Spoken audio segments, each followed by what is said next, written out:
قلبي وفؤادي هاموا بك يا هادي.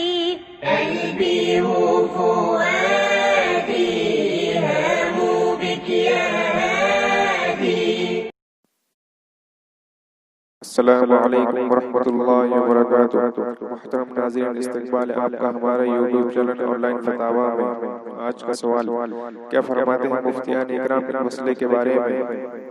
آج کل ہمارے ہاں بعض مساجد میں ہاتھوں پر لگانے والے سینیٹائزر رکھے ہوئے ہیں، جو ہر نمازی مسجد میں داخل ہوتے وقت اپنے ہاتھوں پر ملتے ہیں۔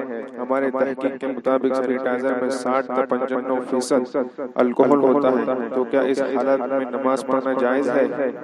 جواب: آج کل جو الکحل تیار کیا جاتا ہے وہ بالمعلوم انگور، کھجور وغیرہ سے تیار شدہ نہیں ہوتا، بلکہ گنے کا رس، مختلف دانوں، سبزیات اور کوئلہ وغیرہ سے تیار شدہ ہوتا ہے۔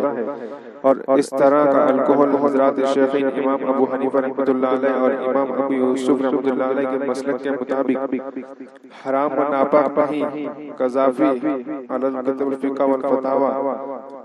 لہذا علاج و معالجہ کی ضرورت اور عموم بلوی کی وجہ سے اس سے تیار شدہ ادویہ وغیرہ کے استعمال کی گنجائش ہے۔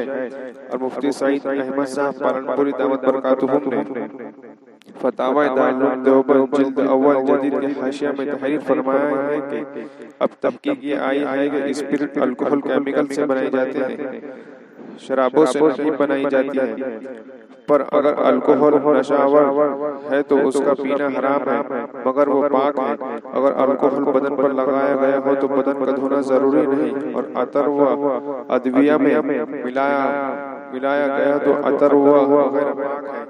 فتاوی دارالعلوم جدید جلد اول 423۔ لہذا مذکورہ بالا صورت میں الکحل سے تیار شدہ سینیٹائزر کے استعمال کی گنجائش ہوگی، اور اس کے استعمال کی وجہ سے ہاتھ کی ناپاکی کا حکم نہ ہوگا۔ بدائع الصلاح میں ہے۔ واللہ تعالی عالم۔ دارالفتح دارالعلوم دیوبند۔ ناظرین اکرام، اگر آپ بھی فتویٰ پوچھنا چاہتے ہیں تو ہمارے ویڈیو کے ڈسکرپشن میں دارالفتح دارالعلوم دیوبند اور دیگر دارالفتح کے لنک دیے گئے ہیں، آپ اس لنک پر کلک کر کے فتویٰ پوچھ سکتے ہیں۔